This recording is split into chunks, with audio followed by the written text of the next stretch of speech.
Hey everybody, Mark Bustamante here coming at you today from Olathe, Kansas. And I wanted to shoot a video today and talk to you a little bit about,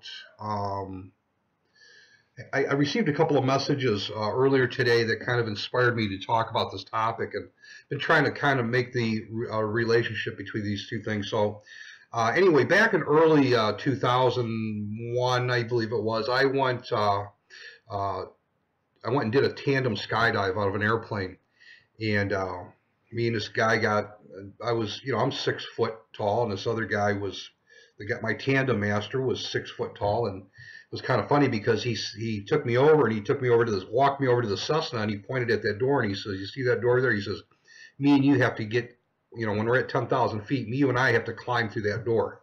So it's kind of like, look, we're both big guys, but we got to make sure that we get this down so that we get out that door safely. So we practice and practice and practice, and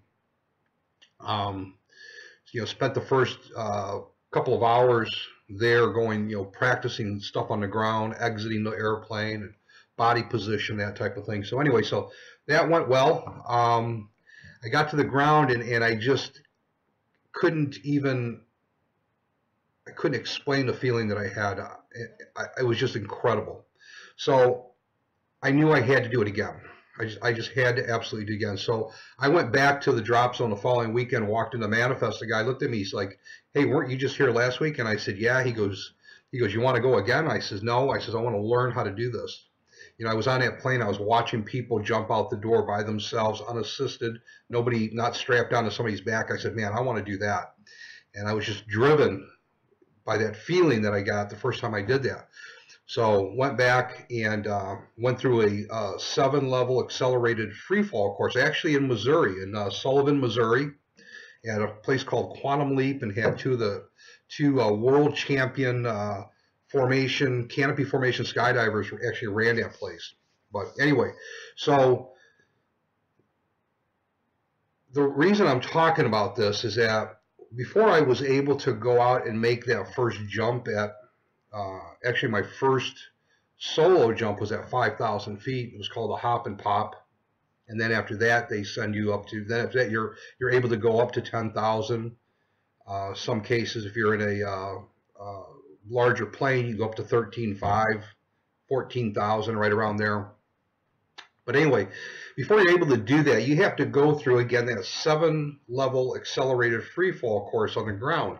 And that course is designed to keep you alive, teach you everything that you need to know, as much as you need to know while you're in the air to keep you alive, okay, knowing that there are certain situations that are going to happen. All right, what happens if you, number one, getting on the plane, what are the precautions that you have to take while on the plane, not only for you but for the jumpers around you, because there are things that can happen with those other people that are sitting around you that could cause that plane to crash. Okay, so you had to be aware of not only yourself but the other people around you. The second thing was that exiting the airplane. What's the proper way to exit the airplane so that you get into the best body position as quickly as possible and have a good, and when you get into that good body position, what does that feel like so that you're not spinning, tumbling.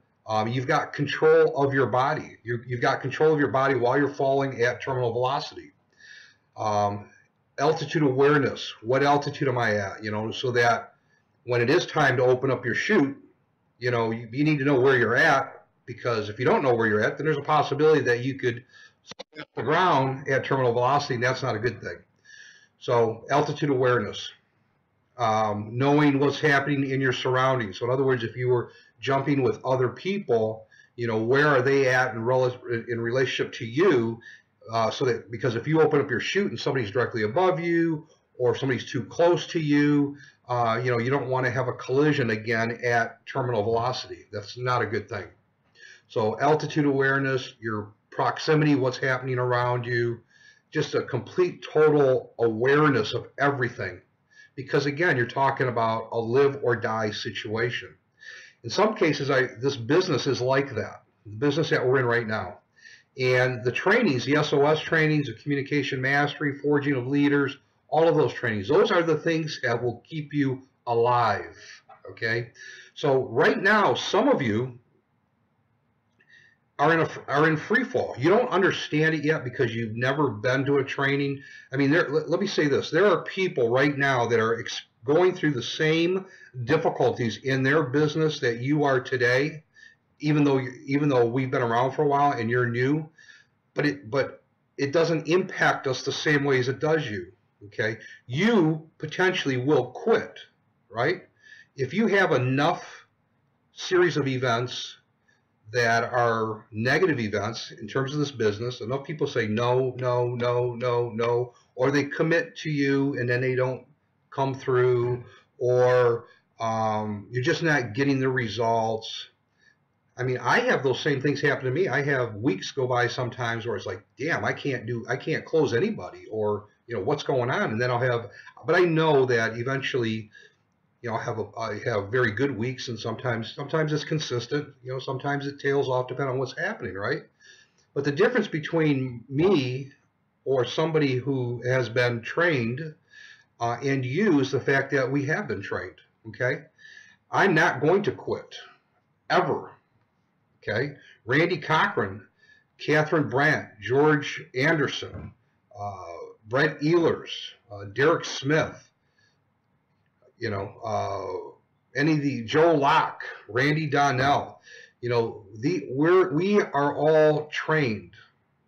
We're trained to. There's nothing that's gonna cause us, unless we really wanted to do something different. There's nothing. It's not as a result of something that happened, and nobody in this business is going to say something to me that's going to make me quit.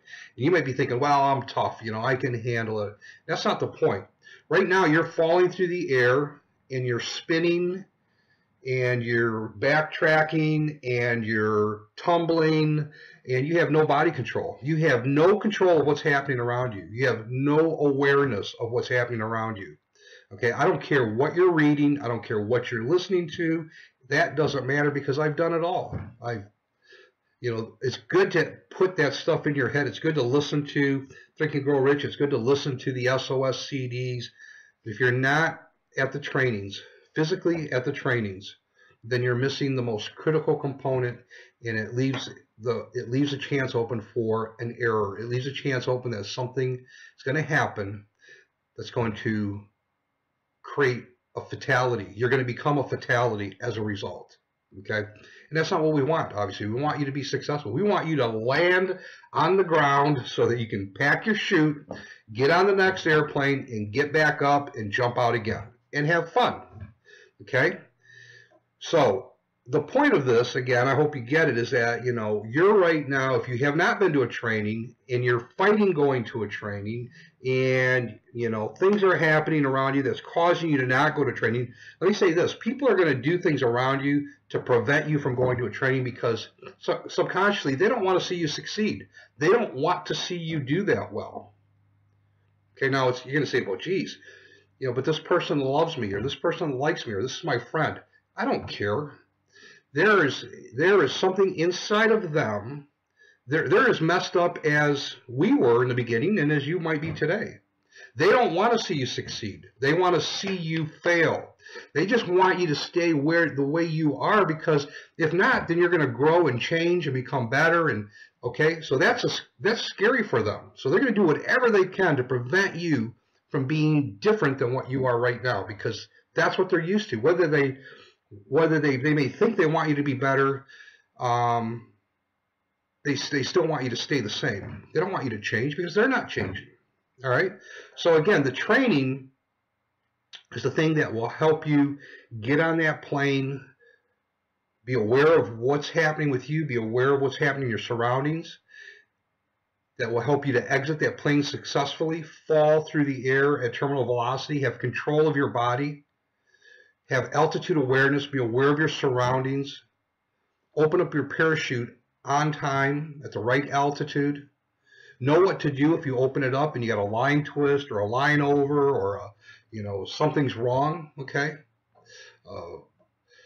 And land you on the ground safely so that you can get back on that plane again and do it all over again. That's what I did, okay? So I hope you get that. If you have any questions about this, call me. But that's the message I have for you today. You got to get trained. You got to get trained. If not, you are setting yourself up to become a fatality in this business.